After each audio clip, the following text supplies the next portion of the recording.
त्यो project whole project नयाँ Butwal whole प्रोजेक्टलाई उहाँले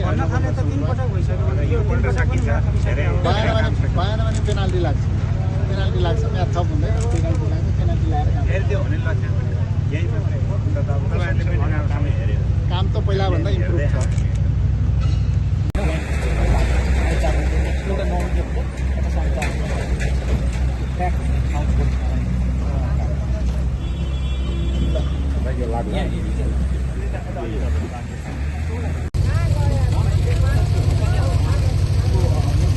यो जनवरीभित्र चाहिँ यो काम सम्पन्न गर्छु भन्नुभएको छ कन्ट्र्याक्टरको तर्फबाट। यदि चाहिँ यो सम्पन्न गर्न सकेन भने उहाँहरूलाई चाहिँ हामी स्पिड गर्न भनिरहेछौँ। यो उतापट्टिको चाहिँ जुन गाडी चलिरहेको छ त्यसलाई पनि क्लियर गरेर स्मुथ बनाउनु पऱ्यो। गाडीमा पनि एकदमै एन्डुलेसन छ होइन, अनि एकदमै चाहिँ गाडीहरू चाहिँ हिँड्नलाई पनि अप्ठ्यारो रहेछ।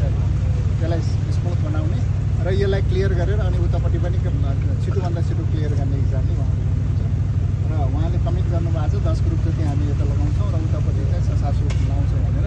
यो टाइममै चाहिँ जनवरीभित्रलाई यसलाई सकाएर यो ट्राफिकलाई चाहिँ एकतर्फी सक्ने जनवरीभित्र एकतर्फी सक्ने भने हो कि भोट एकतर्फी सकाउने। अनि तपाईँ चाहिँ यो हेर्नुभयो यो बाटोको काम देखेर तपाईँ कतिको सन्तुष्ट हुनुहुन्छ? अब अहिले इम्प्रुभमेन्ट छ, अस्तिको भन्दा अलि इम्प्रुभमेन्ट छ, तर सेटिस्फ्याक्टरी छैन। तर अब बिस्तारै उहाँले बढाउनुहुन्छ। हाम्रो डिसिजन प्रोसेस पनि अलिकति ढिलो भयो होला। अब सबै कुरो डिसिजन भएको छ, केही डिसिजनहरू पेन्डिङ छ, त्यो पनि क्लियर हुन्छ। अब छिटोभन्दा छिटो यसलाई क्लियर हो। अनि एउटा कुरा के यो जस्तो यहाँ पिच र ढलानका कुराहरूमा अलिकति नमिलेका कुरा सरकार र ठेकेदार पक्षसँग भन्ने कुरा छ, त्यो सबै डिसिजन भइसकेको छ। त्यही डिसिजन गर्नको लागि हेर्नको लागि आएको यो सबै टिम आएको त्यही कारण यो सबै डिसिजन हुन्छ। डिसिजनले रोक्दैन, कन्ट्र्याक्टरले छिटो गर्नु पऱ्यो र कन्सल्टेन्ट हुनुहुन्छ, कन्सल्टेन्ट पनि यहाँ हुनुहुन्छ, सबै हाम्रो चाहिँ अफिसको सबै हुनुहुन्छ। सबैले यहाँ यसलाई चाहिँ फोकस भएर यो यत्रो चाहिँ जाम पब्लिकलाई जुन असजिलो भइरहेछ यसलाई तुरुन्त हटाउनुपर्छ। यो त हटाउनको लागि चाहिँ छिटोभन्दा छिटो काम गर्नुहुन्छ। बाँकी